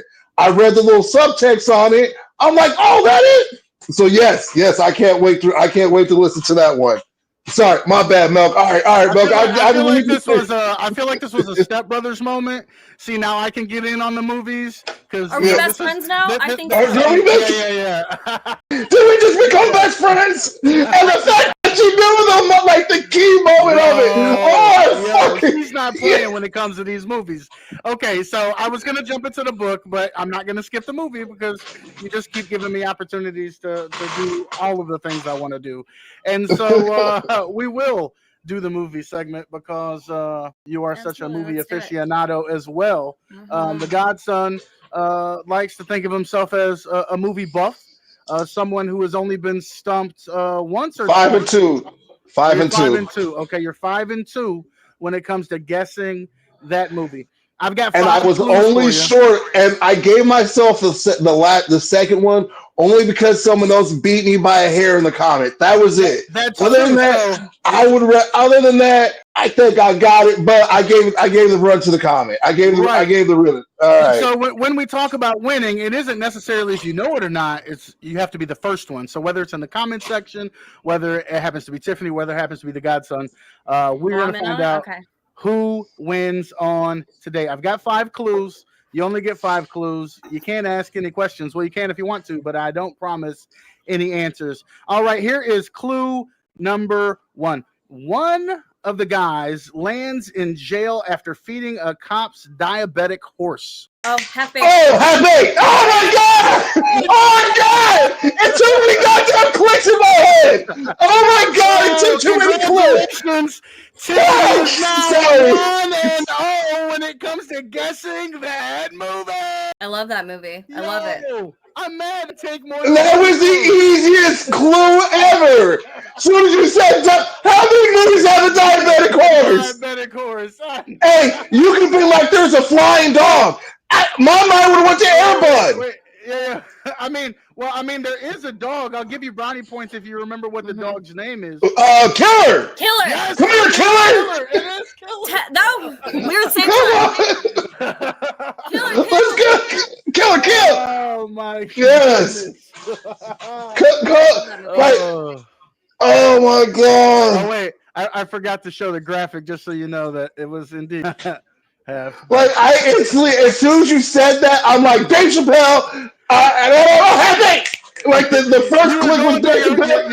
Your file cabinet drawers. Did you know the story behind that movie? Is he kind of like after he got the Chappelle show, right after he got the Chappelle show, he went to studios and he's like, guys, I got this movie, whatever, about like just bullshitted just this idea and like was like spitballing because he really wanted to get like a movie because he'd done what was it, Men in Tights before. Robin Hood, Men in Tights, yes. Robin Hood, Men in Tights before.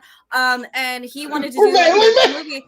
And him and his co-writer for Chappelle literally had 24 hours after that because they're like, oh, this movie concept sounds great. So he just spitballed like the concept. Yeah. So they had 24 hours or 24 to 48 hours to turn over a movie script, and that's how Half Baked was created. Yo, I know a lot about music and media and books. She said there's not a subject that we could broach on today that Ms. Carwile cannot keep up in conversation with. What's your KD? I've learned so much today. I got one. What's your KD? Let's see if you know what that is. What's your KD? I'm not sure what that is actually. Let's say kill death. It's kill death ratio. Okay, I was thinking video games, but I wasn't sure. I actually am pretty savvy on like Call of Duty. I'm not gonna lie. I normally like roast people when I'm like in like I'm not gonna lie. It's therapeutic. I'm level 142 on Call of Duty Mobile alone, so we'll just put that out there. Damn! Look, if you're playing on your phone, that is because you have to play like this and be quick with that. Mm-hmm. You know what I mean? Hand-eye coordination. Oh. I don't play any of them because of the hand-eye coordination. And if you got fat fingers, like if you got fat fingers, it's horrible. Like I got fat fingers. That's why I'm gonna stick with the sticks. I have small hands and like regular controllers for consoles because like I have 2 PS4s and an Xbox One. Well, the Xbox One's my daughter's. But I have consoles and actually I have PS1, 2, 3, and 4. I don't have PS5 because I'm not, I don't got money like that. Who does in this day and age? Anyway, but like just the console controllers for me, they're awkward because I have small hands. So honestly, like mobile games like that are a little bit easier for me and more convenient. Like sometimes like when my son, he's on the spectrum as well. Like when he's like a little bit like, out of sorts or whatever, and I don't like have something like readily like whatever, it's like a self-soothing thing. He likes to watch me play Mario Kart or Call of Duty, you know what I mean, it's to distract him and things like that, and it's fun for everybody. Okay, I can dig it. I ain't mad at a little Mario Kart. Let's talk about Mario Kart. Let's talk about we talked about the advocacy, we talked about the passion for people. Let's talk about this project that you embarked upon when deciding to put out this book. It is How My Medicine, right? It is Cannabis Facts A to Z. This book I found to be really interesting in the sense that it taught me so much in terms of how cannabis could actually help. Right, I was having a conversation with my father actually this past Father's Day weekend, and I was saying it's interesting the view of cannabis and how even people in my family have changed their view on cannabis since I embraced coming out socially, smoking weed online 5 years ago, and kind of all the stigmas I faced with relation to that. But how you cannot deny, when you see someone with, MS or Parkinson's or some similar things that are presenting, and something simple as smoking a joint takes them from shaking uncontrollably to being able to have full, functionality of their body, right? With the understanding that all medications don't work the same for everyone. And so, I would say, not being an expert, that cannabis doesn't work the same for everybody, but it surely does a lot of people. Yes. And so, I'm learning a lot just from reading the book. But, you kind of took a focus in terms of making it palatable and even understandable for children. Can you talk to me about, where your thought process was in terms of, taking it from that perspective? Oh yeah, absolutely. Sorry, I had to plug my laptop on or Oh, you're laptop good. in because my battery was getting low. So what inspired me to write this book was just pretty much after nearly a decade in the realms of cannabis advocacy, I saw a huge gap in educational materials specifically for children, and I wanted to create something fun, approachable, and factual that would help families explain cannabis in an honest and stigma-free way. I was highly inspired by Jack Herrera and his book, The Emperor Wears No Clothes, which essentially is a textbook for anybody who's not familiar with the book. It's like a textbook about the cannabis plant and its history for adults. And I realized that nothing quite like this existed for children. And I believe this book will be an essential tool in opening up doors and minds to forward-thinking and honest conversations about the cannabis plant for both children and adults. Because while the book is written to appeal to the younger generation as well, like young kids, but the information in it is for everybody. Yes, there's graphics in there. There's like child-friendly like graphics and stuff in there as well, because of course I want to keep kids interested and engaged with what they're learning. And there's been studies that have been done that show like when you add like colorful elements that it draws their attention, and it actually helps them learn and retain better. So, and even for adults. And I was actually, not that I endorse him as a person, because we've grown to realize our childhoods have been destroyed. But I was highly inspired by the stylistic writing of Dr. Seuss. I don't endorse him as a person. He's a POS bigot, as we found out. But one thing about his writing is that it appeals to all ages. Adults, kids, teens, everybody in between has found themselves drawn or gravitated to a Dr. Seuss book that they still know and love to this day. And recite it to this day. I know that's right. Exactly. 1 fish, 2 fish, 3 fish, red fish, blue fish, man. I swear to Not God. in a box, not with a Knick-knack, box. paddywhack, give the dog a bone. Oh my God. Yes, I'm sorry, but no, I get, yeah. That reminds me of Don't Be a Menace in South Central. One fish. Did she? Yes, you heard what she said. Look, I know she was in a great state of Ohio. Damn! She got me wanting to say, where you from? Like, hold on. Wait a minute. I'm from Northwest Ohio. Okay, I'm gonna ask a question. Is salt and pepper seasoning? No, well, that's just a base. That's just a standard. That's not seasoning. That's standard. Oh my God! You know I was actually a chef for over 10 years in the culinary realm. Yeah, that was my first creative endeavor. I actually segued into writing because of just big life shifts. My more or less to do with my children. I couldn't do the 9 to 5 anymore, so I had to reframe my entire life and just regroup everything. My life turned upside down on its head. Things happened in my life, and I needed to find a new path. I did not want to walk away from the culinary field. That was a huge passion of mine, still is. I still cook at home all the time. I made some Korean barbecue stir fry the other day. That was really great. I actually hooked up my friend with some spaghetti and meatballs too for like leftovers. Like cooking is a love language to me. I love to cook, and I don't like Guy Fieri or anything like that. Hey, I don't shy away from the kitchen. He's kind of a tool bag, but I want to go to Flavor Town, okay? And I want people to enjoy my food. Food is love, you know what I mean? Food is care. Food is everything. There's it's so an much expression in food too. Yeah, there's so much, says a lot about love you. in food. Yeah, because when you cook even a simple meal, you have to think even spaghetti and meatballs, the history and everything. You have to respect. Respect for food is huge to me because food is culture. You know what I mean? So I'm huge on that. So I'm still gonna put some hot sauce on it though. I'm still putting hot sauce on it though. Oh I my love God, hot I sauce. It knew. gives me heartburn anymore, but I still like spicy foods.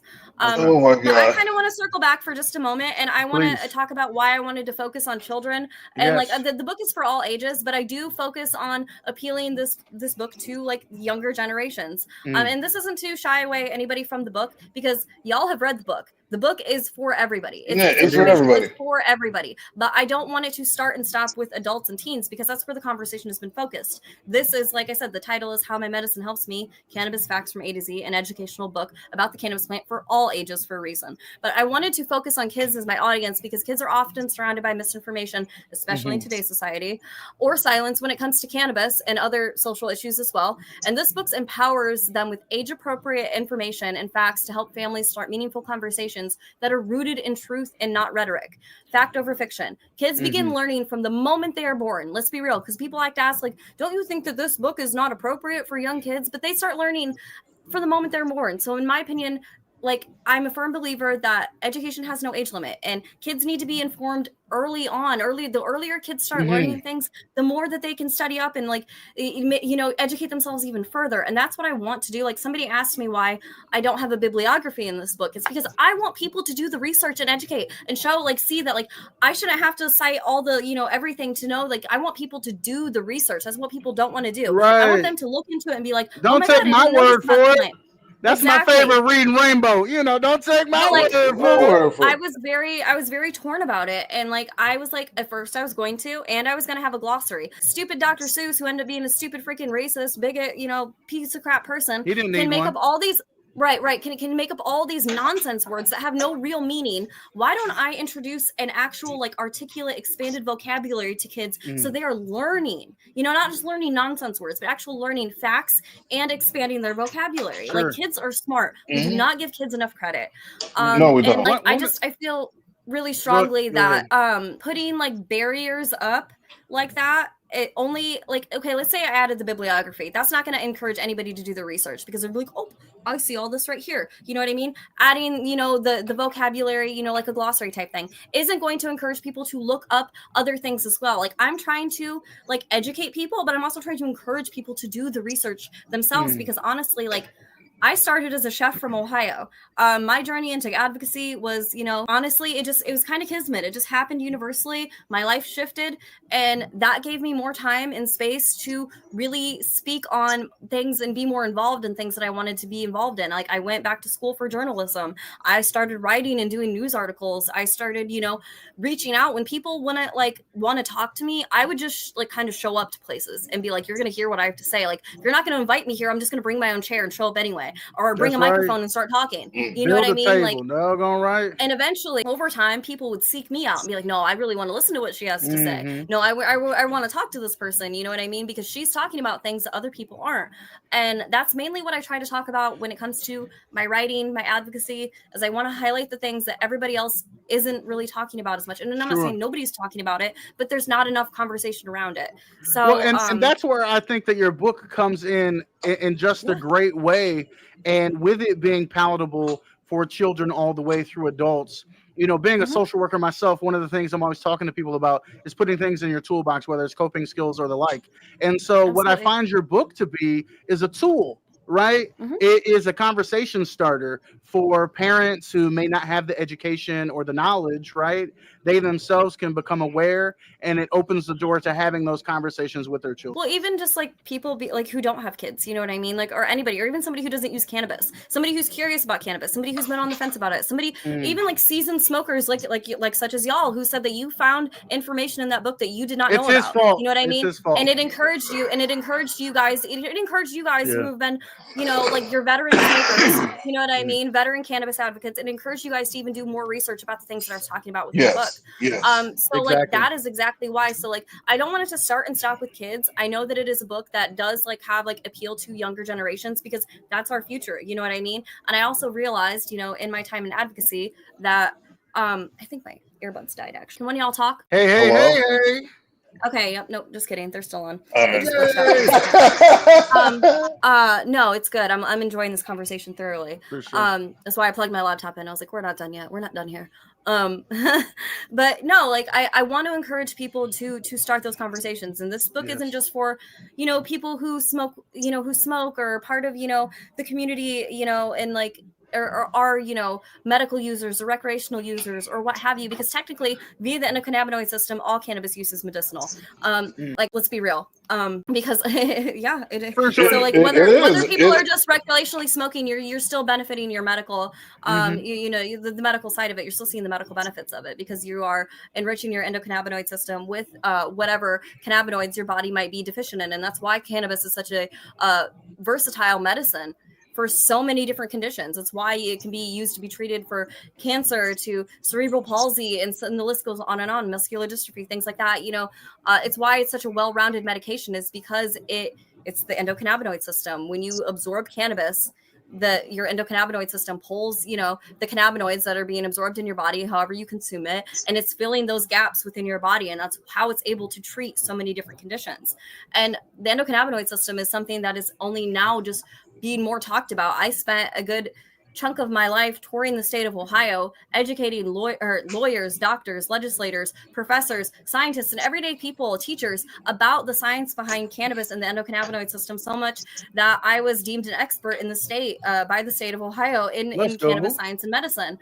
And I knew more about it than where I was like, I didn't as a journalist.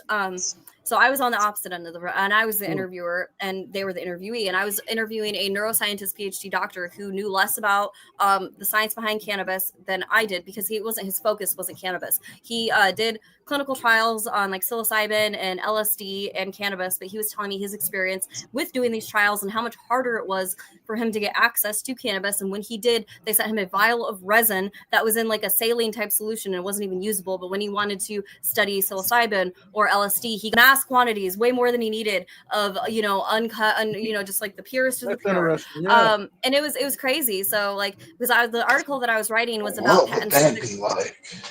I was writing an article about patent 6630507, which is the U.S. patent on the medical properties of the cannabis plant versus the Schedule I conflict. That was the whole topic of the entire article. So that's why I was interviewing him. And he was like, I feel like I'm learning more from you than whatever. And he I've been invited to like colleges and stuff to give like public speaking to educate people. Sorry, I'm boring him over here. No, it's not you. I'm joking. But like, no, I promise. So, like, I've made a point to like make education the focal of what I do, because like I said, it's all about reframing cannabis as a drug to cannabis is an invaluable resource. So I feel like that's what sets this book apart from other educational tools and even kids books, because let's be real, there are like children's books about cannabis out there. There are What's Growing in Grandma's Garden, that's a really good one, and there's many others. And actually I made a point to read them all, and before I even wrote this book, because I didn't want to redo something that's already been done. I wasn't trying to mirror somebody else's work, I noticed that nothing quite out there like what I've done exists. And I feel like it sets it apart in a litany of ways, because I do center around education and facts more so than trying to make it like, I don't know. It's not preachy, right? Watered down. Right. You know what I mean? It's not preachy. It's not preachy, but you're right. But it's also not diluted, right? It's giving what Joe said from the jump. It's your approach, not just to writing this book, but it's your approach to caring for people through advocacy and all of the things that you do in your life, which is head on, right? And so it might not be, abrasive, but it sure is to the point. Yeah, it's definitely. It's very it's written in a fun, free flowing poetry style that's both playful and engaging, but it's packed with transparent and digestible information. And while this book is geared towards kids, adults can very well take away something from reading it as well. And I just feel like it's going to help families and it's going to help families and communities grow together in knowledge and seek out more knowledge and information. And that's like the whole point and message of the book is. Just going back, I think the average reader and the average potential consumer of cannabis, or someone who has very little to no information about cannabis, no matter where your familiarity is, you're going to learn something from this book, in terms of how it impacts people in their daily lives and how many people it actually helps. How many people are living their best life that is available to them because of cannabis in some form, and it's not always smoking. Improving their quality of life overall. And even like I said, even if you don't smoke, you know what I mean, it's good to educate yourself and to know more about the plant in general. Because like I said, you know, it doesn't have to affect you for people to care. Like, you know, your neighbor could be like, yeah, I have Parkinson's or something like that. You know what I mean? Or so just like it doesn't matter. You know, you should want to know more about this plant, especially due to the societal injustice that has surrounded this plant and the fact that we still have plant prisoners locked up and facing, you know, like ungodly sentences for a harmless plant. A non-violent crime, you know what I mean? And it's just it's if that alone, even if you're not a smoker or not whatever, that should be enough to want to know more about the plant and to educate the younger generations about the plant. Because honestly, like the whole framework behind how cannabis was used to weaponize against Black and brown communities, to me is honestly like a huge reason for me writing this book too, is to like I said, to reframe the conversation away from this is just terrible and bad and wrong to actually what's terrible and bad and wrong is the fact that we have not been talking about the actual facts of this plant, and that it's time to speak out about it. And everybody, even if you're just educating yourself, that's doing something. Because guess what? You're going to run into somebody and you're going to be like, hey, guess what? I guess, you know what I mean? Like the conversation keeps going that way, because then you educate somebody else and then they educate somebody else. And then it goes on and on and on. This book was never about me or about money or about anything. The only reason I'm here physically doing this right now is I'm not trying to make myself a face here. You know what I mean? But I'm just the vessel. You know what I mean? For the message. The message is the main thing that I like to just keep things focused on, because like it's I talk about so much in this book. I know the title is How My Medicine Helps Me, Cannabis Facts from A to Z. I just really latched onto that title because I'm a poet, I'm a writer. I like the way it flowed, the way it sounded. It fit. When something goes together, it goes together. No matter how it might sound I'm not gonna say obtuse, but it sounds like I'm horrible with words, but the thoughts in my head and I can never get the shit out. It's so horrible. But I get what you're saying. I love rhythmic. I love rhythmic. I think it goes back to what Tiffany was talking about with Dr. Seuss in terms of having that ability to remember it, just like your favorite song. Yeah, right. That's another reason. That's another reason why I chose rhyming scheme, because rhyming scheme helps people like remember, like how they can memorize song lyrics, and like people are going to remember the facts easier if it's in like a free flowing poetry style like that. It's sticky. It sticks in your brain. So that was another reason why I went with that. And I wanted it to stand out. I wanted it to be different. I wanted it to be unlike any cannabis book that anyone's ever read before. You know what I mean? Because it does. I know this isn't me trying to toot my own, like, whatever. This is honestly just like a labor of love for trying to make this book as good, it just is the best it could be, because honestly, like, I feel a great weight even putting this book out and like putting my name, you know what I mean? Because there's a huge message here. I talk about not just the medicinal aspects, but environmental, economical, historical, and social justice. Like I cover all kinds of different topics in this book. So the title itself, it isn't just central to the medicinal aspects of cannabis. Yes, I do go through a litany of different conditions that this medicine does treat. And I also talk about the fact that I'm not saying that, you know, cannabis only kind of thing. I understand the fact that people, you need to utilize Western medicine and prescription pills. And like, I talk about how that no stigmatization should be given to either treatment as long as the patient benefits. Like I myself, you know, I'm in therapy. I've been prescribed sertraline, which is anti-anxiety medication. You know, so it's like, I'm not against pharmaceutical medication. But what I am for, and I also talk about opiate addiction. I do see the damage that pharmaceuticals have done. People like talk about, like, you talk about opiate addiction in a book that, you know, is supposed to be for all ages and read, you know, potentially read to kids. And I'm like, yes, I do, because their friends, family members, and loved ones have been affected and touched by it in some way. And God, I hope they don't. But the likelihood of it, and now in today's society, is higher. You know, and it's there. It's the problem is we try to sweep things under the rug, and we need to be able to confront things head on. I want to say it's like 1 in 8. 1 in 8. Oh, I'm sorry. No, you're fine. 1 in 8. Because you were talking about but it's with the kids. It's for a younger stuff. Like we're talking about with kids. I may be off on my numbers, but it's just when you said that, it just popped in my head. You're right. It's your kid. It's not us. We know the druggies in our life. We know who they are. We know who to stay from. Our kids don't know that. They don't know what to look for. I want to say something too in regards to anybody who's listening who possibly potentially has struggled, is struggling with addiction. I'm not trying to speak in any kind of demeaning way towards that. I talk very gently about the subject in the book.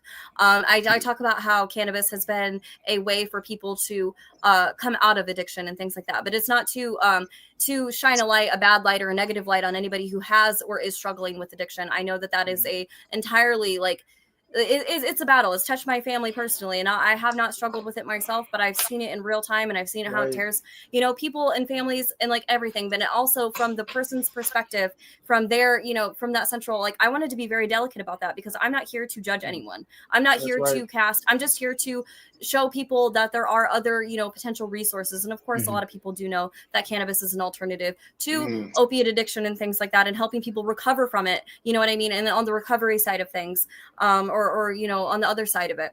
And also it's to talk about and to frame this for the younger generation, so they know, so they come empowered, because guess what? These kids are going to grow up and they're going to get peer pressure, and I want them to be educated on these things. What is this? And right, exactly, because like we need to have these conversations that way, they have, a little bit more in their tool belt, and they can be maybe a little bit better prepared for the real world when they grow up. It's not to single out anybody with addiction or anything like that. Like I said, I talk about prescription bills in the book too, and how I see nothing wrong with either cannabis use or prescription medication, as long as the patients are benefiting, as long as it's within the best interest of the patients and they're seeing quality of yes. I've got a comment from Johnny, who has popped back in, who says, "What's the book?"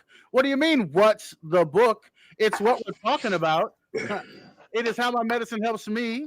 Cannabis Facts A to Z, and you can have a chance to get your copy.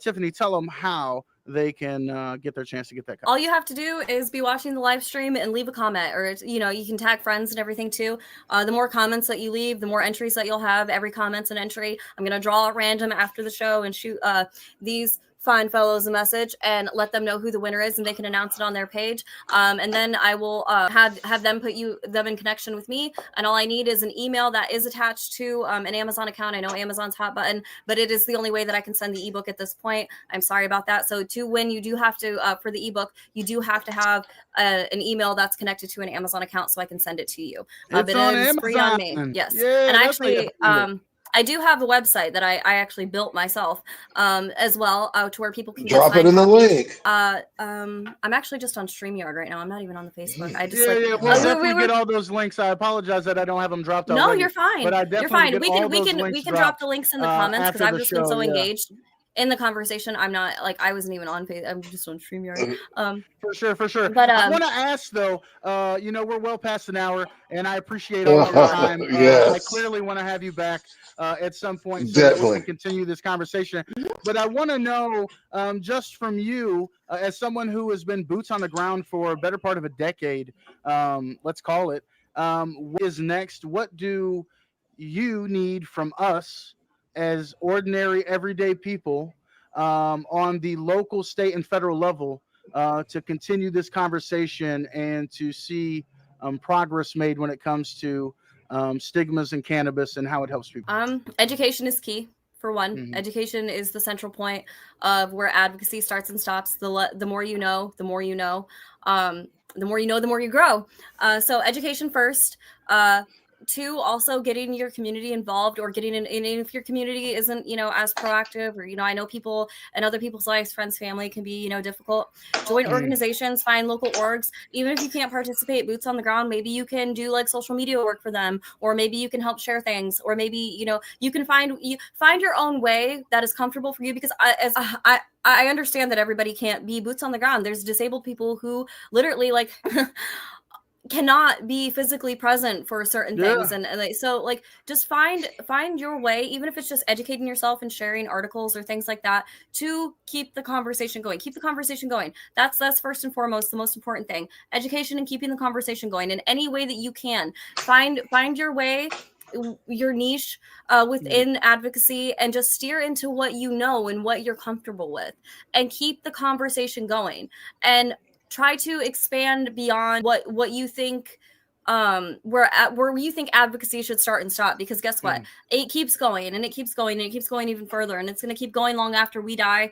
And that's why I'm trying to make steps right now for other people and the younger generation to follow in, and not just me. Just there's countless people around here, that are doing the work. You know what I mean? I'm a small fraction in the greater scheme, a small fragment in the greater scheme of everything.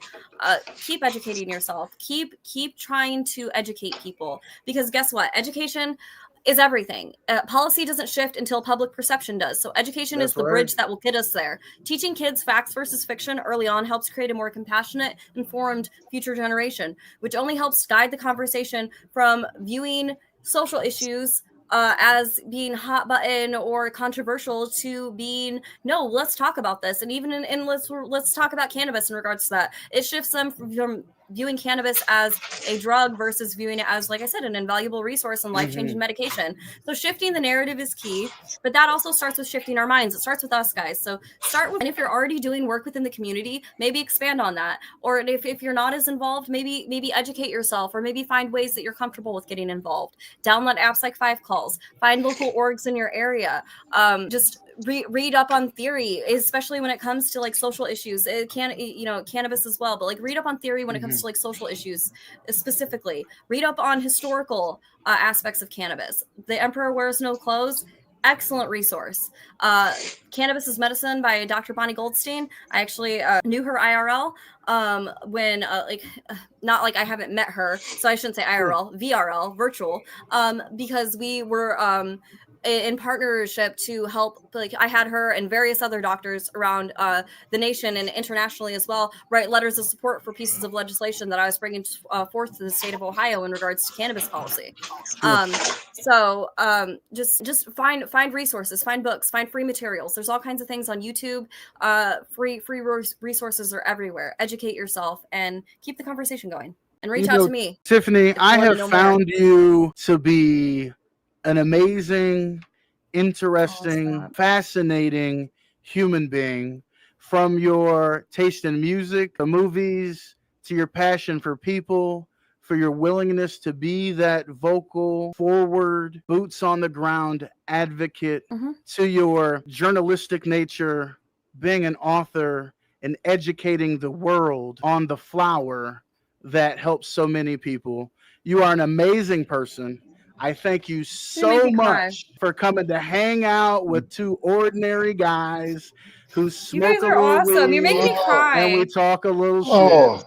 You're making me cry. Oh my God. For real, I learned a lot. Listen. I'm just another nobody like somebody. Let me say that again. I'm just another nobody like somebody. The only thing that separates me and anyone else in the world is the want and will to do something, the want and will to educate yourself. I literally was just a chef from Ohio before all this. Let's backtrack at 10 years. That's where I started. You know what I mean? Anybody can do things to better themselves. Anybody can do things to better, anybody could be me, is what I'm trying to say. Anybody could be me. Don't shortchange yourself. Anyone, you guys, anyone listening, you are so much more than what you think you are. You are capable of so much more than what you think you are. Do not listen to society. Do not listen to the voices in your head, and don't listen to everything that keeps that tells you that you can't. That's right. I'm sorry, but say fuck that. Yes, I can, and yes, I will. Come on. Because you can. You can. Keep it plain. As the old church saints used to say, make it plain, baby. Make it plain. Make it plain. Make it so they can understand it. She said, just you fucking can. You can do it. I was telling Just Bree this afternoon that she's embarking on a week-long adventure at the University of Illinois to acquire some new education for her job. I said, embrace and that includes ignoring everything that is telling you that you can't. Absolutely. That part. I mean, you have to the way to know that you're doing the right thing is like you're gonna feel nervous about it. You're gonna feel uncomfortable. I guess I could be saying with the wrong thing too. Let's be real. There's two sides to every coin. But if in your heart of hearts, you're trying to come from a good place and do the right thing. But you will be uncomfortable. It will shake you. You will, have those moments of doubt, but don't let that stuff stop you. If you guys think that I don't get nervous before every single interview, I've done about 75-ish interviews at this point now. Yeah. If you guys don't think that I don't get nervous before every single one, just because I come across as, very well put, I'm nervous. I'm always nervous. I'm always, I always get nerve-wracked and everything before I I did a couple Pride events within this month, and I'm about to do another one.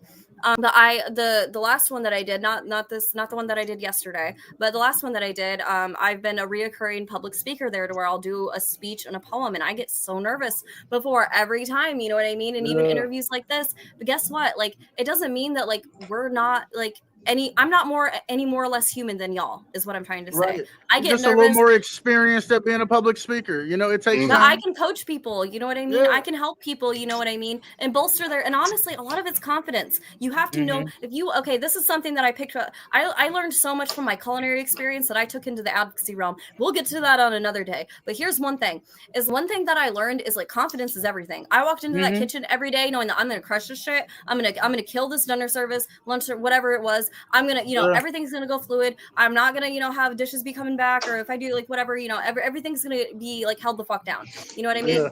Like I'm going to get through this, and it's going to go and it would, you know what I mean? For the most part it would. And if I had somebody, because like most of the time, like I would move up in the ranks and I would be the HBIC, back in the kitchen. But here's the thing is I treated myself like I wasn't. I was one of them. You know what I mean? Because I am no more or less human than them. But like when it's easy to get frazzled working a line, you got tickets rolling in. So here, like I'm like, working like this like dual expo and like headline coach, expediting the orders and telling them when to fire this, that, and the other. And if somebody were to fall behind, like I would literally like talk them through it kind of thing, and help them. And if they couldn't, I would jump the line and do what I needed to do kind of thing until they got there, and then they could step back in. But like handling it in a situation like that versus just like harping on somebody to just like get their shit together, like that's not going to help anybody. You know what I mean? Gordon Ramsay, you mean the Gordon Ramsay approach? That doesn't work. It's fucking wrong, you idiot.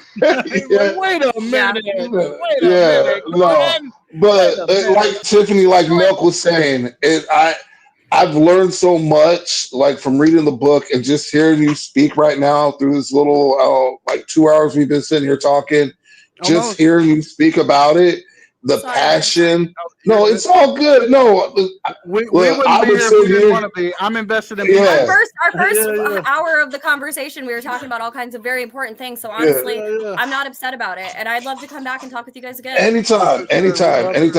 I'm not trying to kick it off, but I do have a few other prior engagements. I have to get my son to bed too, so I definitely want to say that, Tiffany, I give you your roses. I hope nothing but the best and success for you and yours. Thank you. I can't wait to see what the future seems to hold for you. Milk, as always, brother. You know what it is. Yeah. One time for the one time. We're going to wrap this thing up the right way, the only way we know how to do it, the Milk and Joe Entertainment way. And that's by saying we hope that you do everything within your power to make it a great day, because it's up to you. Put one foot in front of the other. Keep moving. We appreciate Miss Tiffany Carwile, the award-winning activist, author, and journalist who has stopped by to hang out with us on today for the Godson. I am the Milkman. Until Monday. I've got to get this plug in before we go. We're switching things up on the last word. You don't want to miss it. Kalisha Campbell from Pine Case, Miss KC, will be in the building starting this Wednesday. She will be in the house every Wednesday. And then, of course, the Godson, the other half of Milk and Joe Entertainment, will be joining us on Thursdays. Me and Bree will have some company. You don't want to miss it. Of course, you can catch us on YouTube and Twitch. Y'all be amazing and do something to love somebody. We out of here, y'all. Thank you so much for All right.